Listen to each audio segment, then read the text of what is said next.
Uh, Merhabalar, ben Deniz Genç, and welcome to the American Dream. In this podcast, we usually exclusively hear stories of Turkish professionals who moved from Turkey to the United States and built careers here. Today's episode is a little different, and I'm really excited about it. My guest is Didem Altop, an entrepreneur, venture capitalist, and community leader who has spent years supporting Turkish founders, students, and professionals in the US and Turkey. Through her work in entrepreneurship and philanthropy, she has laid a front row seat to many Turkish success stories in America. She has supported 300 plus companies and led to $3 billion in startup exits. So today, instead of focusing on one personal journey, we'll explore the bigger picture. What makes Turkish entrepreneurs successful in the US? What commonalities stand out? What challenges hold people back? And what advice can help the next generation build meaningful careers and companies here? Miss Sidem, welcome to the podcast. I'm really excited to have you. Dennis, it is such a pleasure to be here with you today, and congratulations on this series. It's a Yeah, great idea. and thank you so much for your time. And if you don't mind, let's start with a couple of icebreaker questions. These shouldn't take too long. Uh, so, what is your favorite Turkish food? Ooh, my favorite Turkish food, all of them, I'm gonna say. I really think that we're very good at cooking vegetables and meats together, and I think the world should celebrate that more and benefit from it more. But of course, the classics like mantı from Kayseri, which is where I'm from, and there's a specialty in Kayseri too called yağlama, which we only eat once a year because it's like a calorie bomb. But of course, like the classics, dürüm, pide, lahmacun, all of it. Yeah, of course. And what is your favorite song? Oh my goodness. I really like there was a generation, probably it's associated with my but there was a generation of singers that started with like Sezen Aksu, and then she opened the floor to Sertab Erener and Levent and all these wonderful people, and of course Tarkan. Like there was that one generation of really exciting music makers. And of course I love the oldies and goodies and the new singers as well. Really talented musicians. Yeah, that's great. And now let's dive into the main question since we've got to know you a little better now. Mhm. You've worked very closely with Turkish entrepreneurs, students, and professionals for many years. From your perspective, what makes the Turkish American community so unique? It's so interesting because, the Turkish community is such a chameleon, and we sit at this intersection of Europe, Asia, Middle East, Mediterranean, but we're also just like, because of our 360-degree perspective, I think we're kind of born global citizens. Like we're very quick to absorb and adapt what fuels and feeds us as a culture. So we've also borrowed from the American culture. We've borrowed from the French culture, the German culture, the British culture, and even from African, Asian, Middle Eastern cultures. So I think we're very much global citizens, just maybe because of our geography. Hmm. And what does a global citizen mean to you? How would you define it for the audience? A global citizen is kind of, it's a sense of awareness, right? Like you know Mm. your own öz kültür diyeceğim, your own sense of Yeah. identity, but you're also very respectful and interested in, like authentically interested in understanding other people's cultures. And I think that that authentic interest is actually what creates beautiful harmony. If you're just like dealing with people and clashing, it's something else, but making it a mindful exercise to understand each other is something I think we do pretty well. Yeah, I mean, uh, so let's congratulate Turkish people on that skill, even if it wasn't fully inherited. I mean, our geography, as you said, plays a big role in that, and maybe it's luck, maybe it's skill, but in the end of the day, that's, a But thing we then, possess. Yeah, Dennis, just think about it. We've also been the yeah, crossroad for so much trade yeah, and commerce over the years, from the Silk Roads, the Spice Roads, like all those. yeah, We were kind of always kind of welcoming to many yeah, cultures and that exchange between them. So it probably is a little bit genetic. It yeah. evolved over time. Yeah. That's very fair, very well said. And when you look at Turkish people who became successful in the US, especially entrepreneurs, what commonalities do you think stand out, and what habits do you notice? Somebody asked me this the other day. So I was born and raised in the United States, so mo very American. But also we were very loyal to our Turkish roots. So I spent a lot of time immersing myself with Turkish communities in the United States and then Turkish culture in Turkey. And for years, I was always feeling like very comparative. Like when I was in America, I didn't feel American enough. I felt too Turkish. I came to Turkey, and my most of my adult life and my career was in Turkey, actually. And here, I felt very American. But at some point, I made a conscious decision to reconcile the two. And instead of always comparing things, which you kind of can't turn your brain off when you have dual culture in your blood, um, it's actually holding that again without judgments, but also focusing on enjoying and participating in where you are at the moment. So, like if you're in America, you can't be missing Turkey. You have to be in America. If you're in Turkey, you can't be like, oh, America was like this. Like you have to be in Turkey or wherever you are in the world. You just kind of need to immerse yourself into being present into where you are. And then you start noticing patterns differently. Instead of kind of comparing the two, you're noticing patterns where you are and then acting accordingly. Yep. Uh, so like fully committing, and from that you'll see the fruitions. Thank you. And do you think Turkish professionals in the US are becoming more entrepreneurial over time? Like, what changes have you noticed in the past 10 to 15 years? I think all professionals at some point, so this is the question people ask me for 20 years, right? Like, are you born an entrepreneur or can you become an entrepreneur? I think each of us has a trigger of what makes us an entrepreneur or not, right?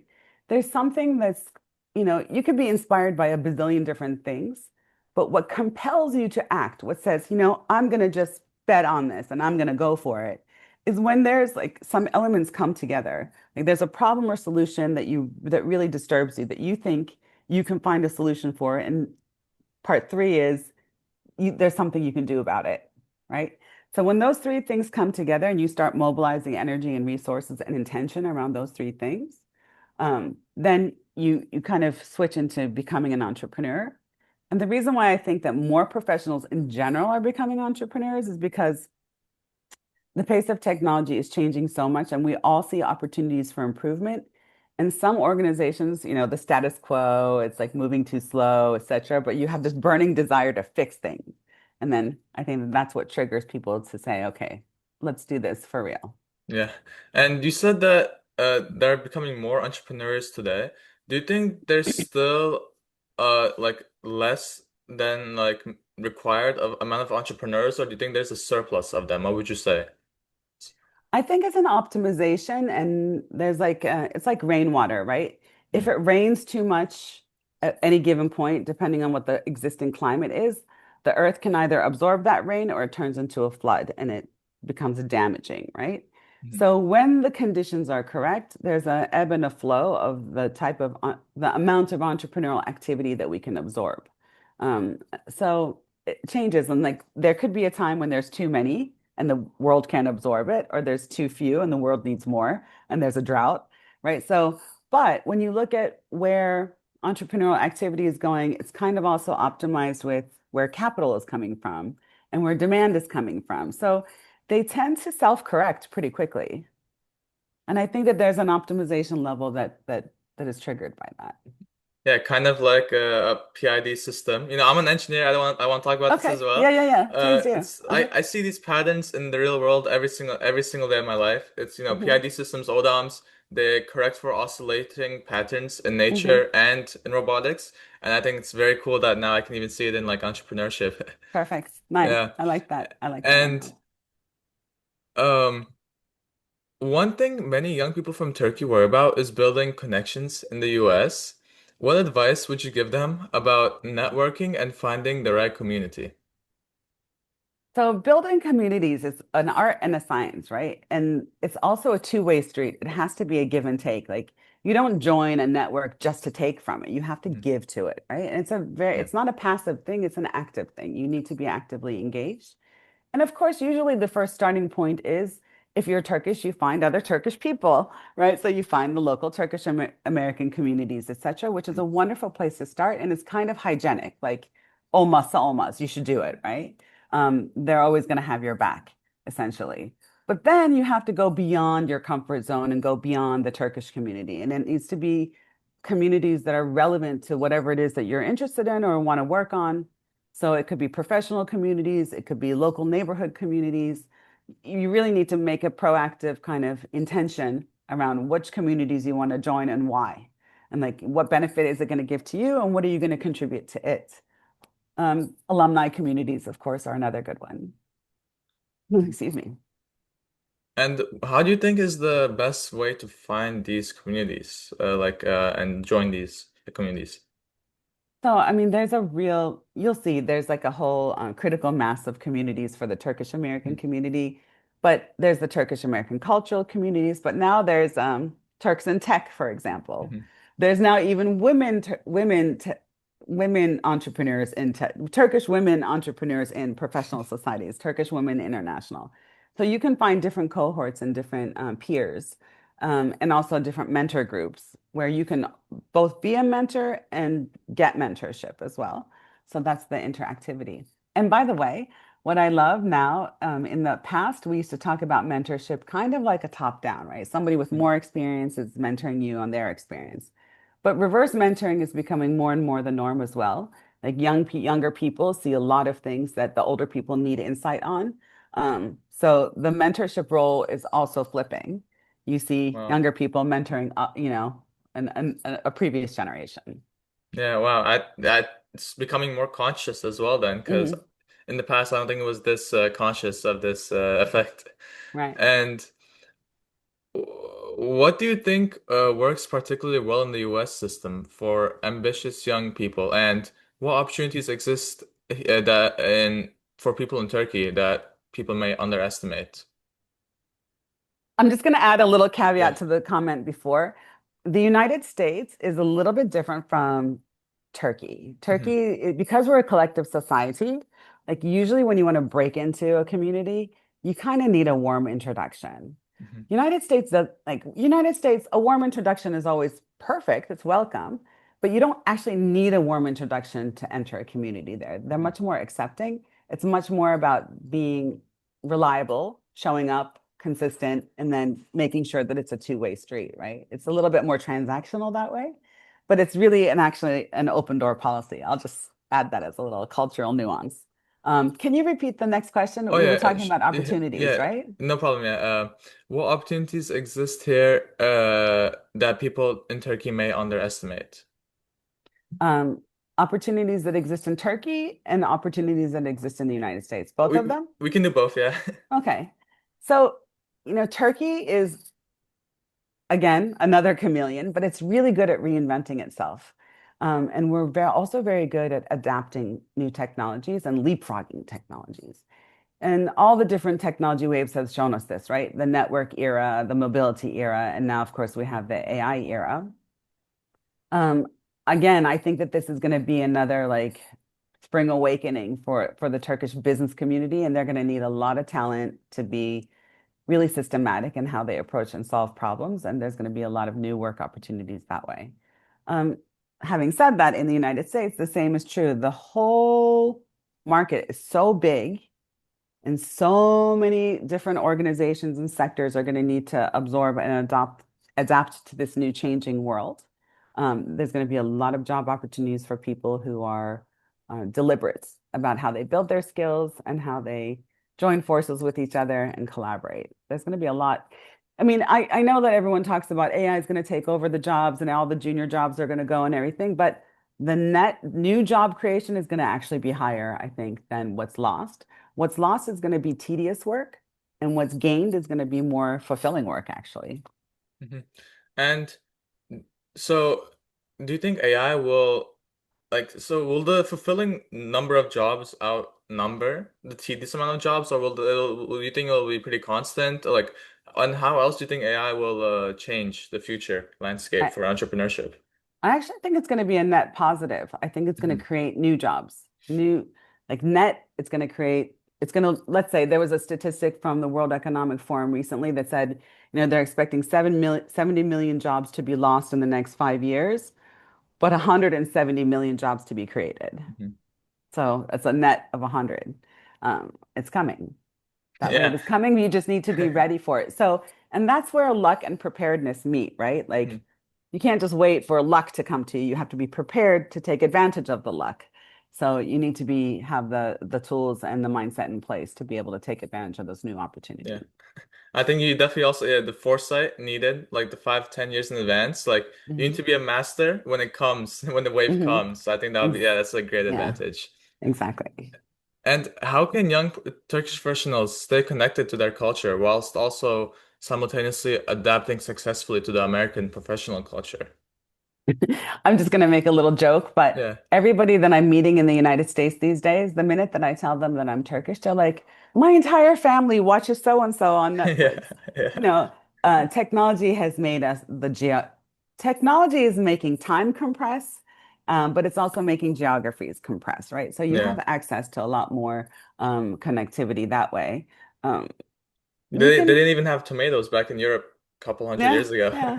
I think it's even more easy now than it's easier now more than ever to be a dual culture, Mhm. to maintain a dual cultural identity. I don't think it's hard. You have more flights, you have cheaper tickets, you have more technology, you have more communities that are better assembled. So it's much easier than it was before, I think, Mhm. to tap into your culture and to stay in tune with it. But culture is it's an ephemeral thing. Being true to your culture and then being able to adapt to the culture that you're in, they can go hand in hand. They don't have to conflict with each other, actually, but they do require a sense of eyes wide open. Like, what are the filters that I'm using to assess this situation? Is it a Turkish filter or is it an American filter? Because if you're in America, you need to make sure that you're looking through American glasses so that you don't waste time, you don't waste energy, you don't get frustrated. And how do you think is the best way to like s switch between these two glasses? I know they might be intertwined sometimes. Like, for example, I bring my Turkish commonality to the US, like doing like this. You know how in Turkey this means like no. But when I Yeah, do this automatically in America, they don't understand me. So, like, right, how do you think right. is the best way to avoid like these intercommonalities and like put your soul glasses on? I guess bifocals, I'm gonna say, they have Yeah. bifocals. Yeah, I actually think that that's what makes life rich when you do have those like little nuances Hmm. personality, et cetera, et cetera. I don't think you have to be all 100% one thing or the other. You can just have some type of a fluctuating balance and turn things.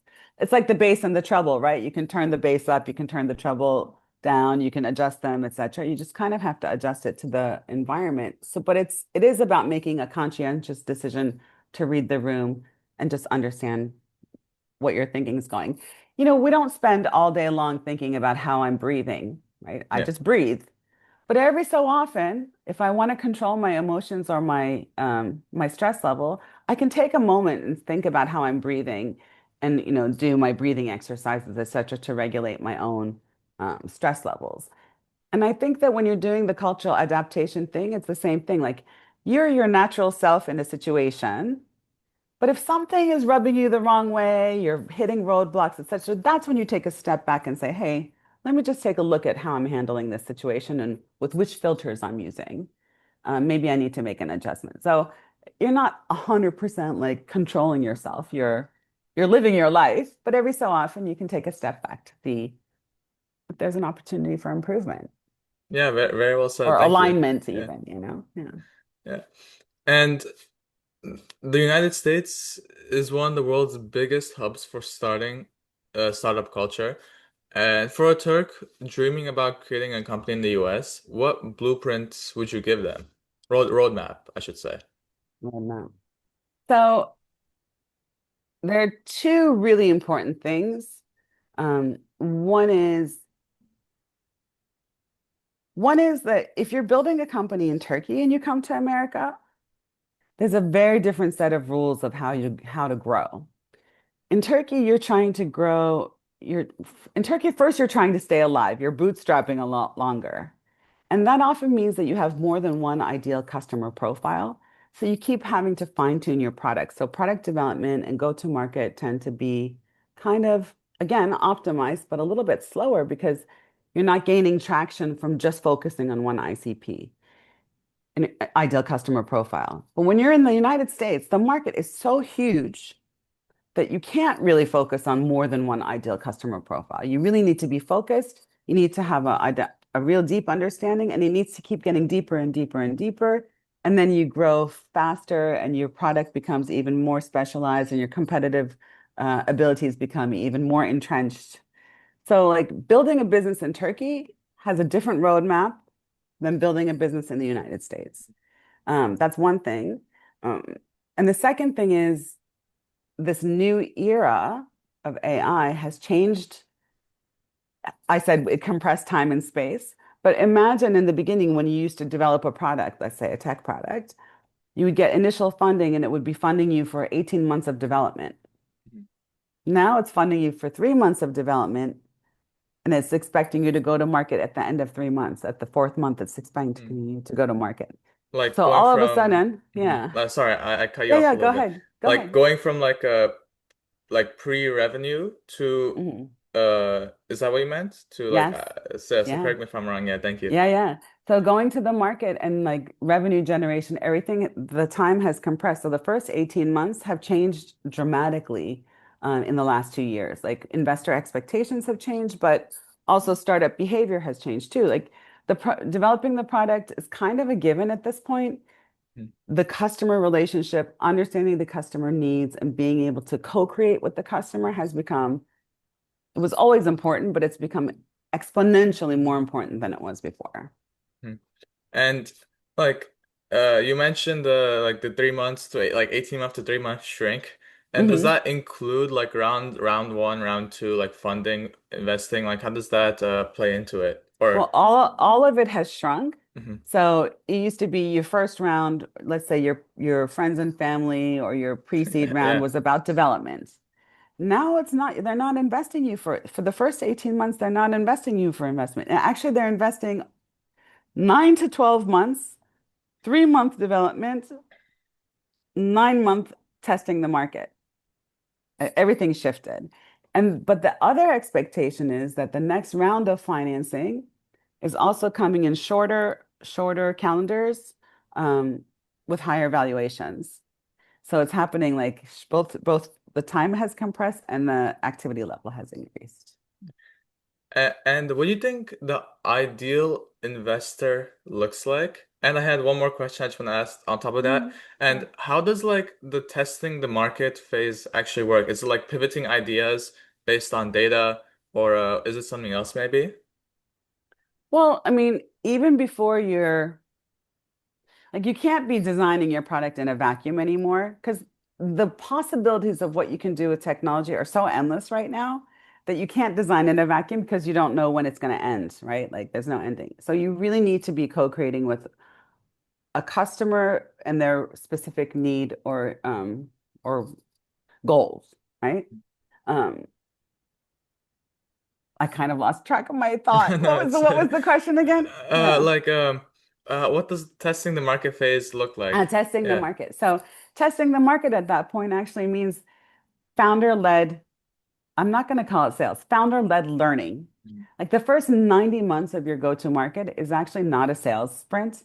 It's really a learning sprint. Like Mhm. you're going, the founder is involved, this techie people are involved. Like you're really working with the customers one by one to understand how they're using the product, what they like, what they don't like, what are the obstacles, who are the decision makers, where are the budgets, that kind of a thing. And this could be, I mean, I'm talking from a B2B point of view mostly, but same is true for B2C as well. Could you define B2B and B2C very quickly for the Oh audience? yeah, so business to business. So like Mhm. if I'm trying to create an enterprise or sector type of a solution, that's B2B. But if I'm selling directly to the consumer, that's B2C, Yeah, yeah, business to thank you so consumer. much. Yeah, I know that was yeah, very helpful to many. yeah, I know yeah. that lingo is also used very often, so I wouldn't be surprised if Uh, people have heard it before, even if you have uh. no experience in this. But I want to underscore what I mean by go to market in those first 90 days, that learning sprint, like being able to create feedback loops of where your potential customer is enjoying it, having problems, difficulties, etc., how you're going to onboard them, how you're going to create customer success in the future, what type of onboarding they need, what type of support they need, etc. All of these things go back into either A, designing your model, your business model, Or B, you're also learning enough, like you're testing something. There's a hypothesis and a test and a results, right? Um, it's enough to tell you that, hey, no, we should pivot. We should either pivot the product and the value proposition, or we should pivot the market segments. So you know the word pivot is actually coming from basketball, right? Like when you play Yeah, pivot basketball. step, yeah. Yeah, so you keep one foot towards your goal, but then you can turn your body with your other foot. So that's pivoting. In theory, you could like chuck everything and just start over. That's not a pivot. That's something else, right?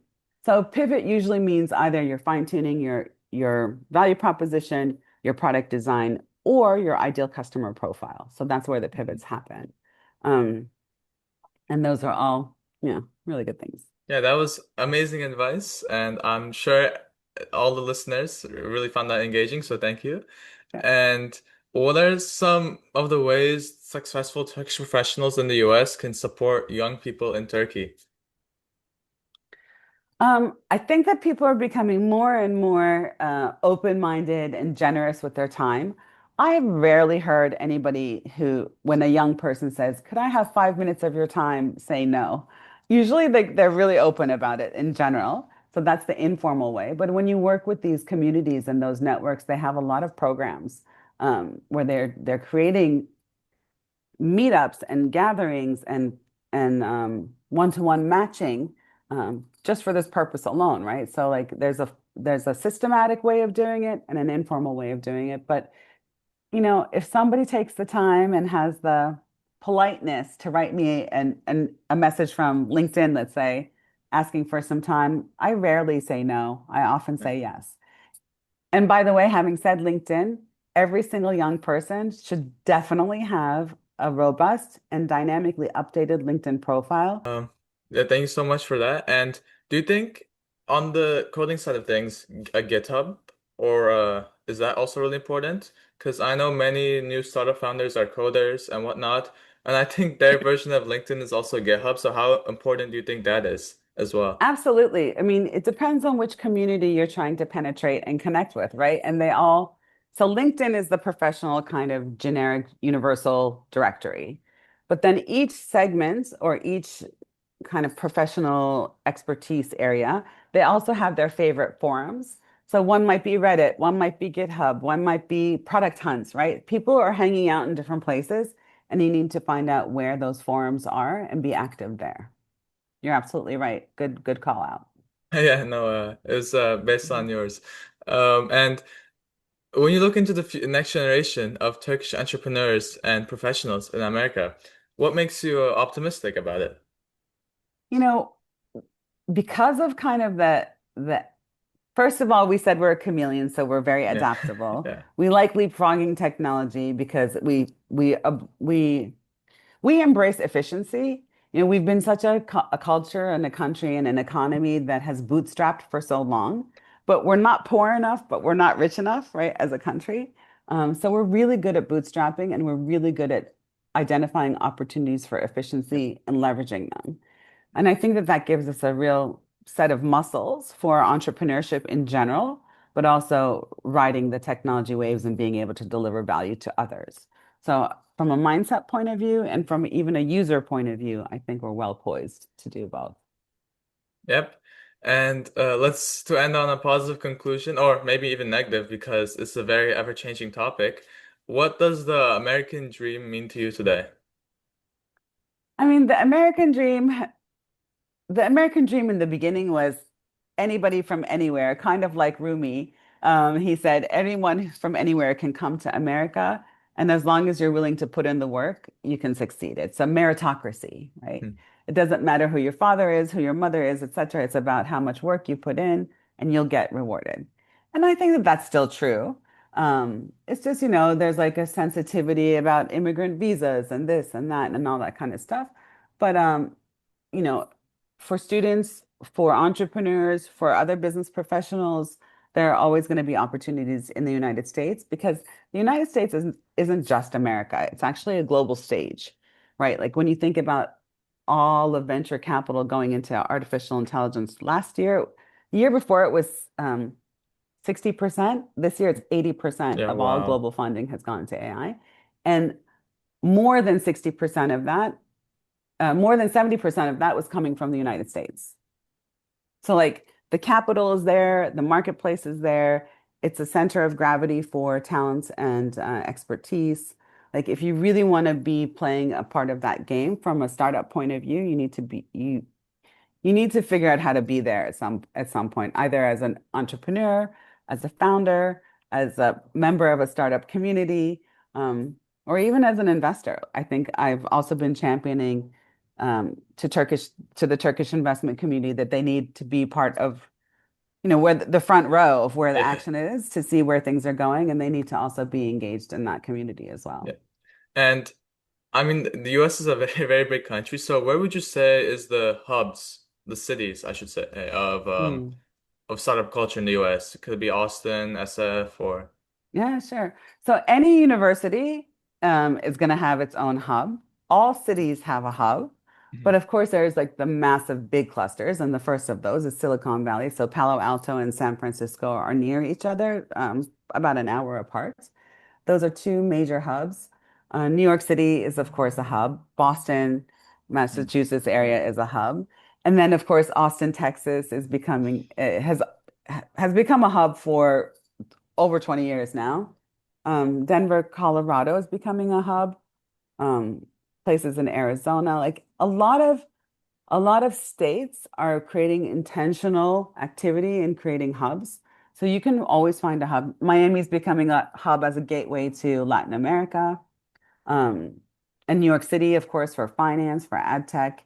So the clusters and the hubs kind of revolve around also where the traditional customers were. So like ad tech, finance, clusters around New York City, Yeah. um, deep tech, et cetera, might be in an AI itself, like as a tool, might be in San Francisco, whereas health tech, uh, med tech, those type of things tend to be clustered around, again, Boston, for example. Not always, but there's the logical clustering. A lot of like logistics activities, inventory management, those type of things tend to cluster around Chicago. Yeah, so it kind of just depends on where the customers are as well. And sometimes you want to be really close to where the customers are. Yep. Very well said. And Mhm. thank you so much for your time. I'm sure this podcast episode was really helpful to many of the viewers. So I thank you on behalf of them, and we really appreciate your time. So thank you for being with us here today. It was my pleasure. Everyone can reach out to me through LinkedIn. Yes. I said it before, I rarely say no. Yeah. So find me on LinkedIn, and I'd love to tell you also more about Trio VC. I will just leave a note that we do have a Trio VC signal program for really, really early stage founders. Um, and it's a great like angel size check that we're able to write. So if you look at Trio VC signal, you might find some early funding opportunities for super early stage ideas.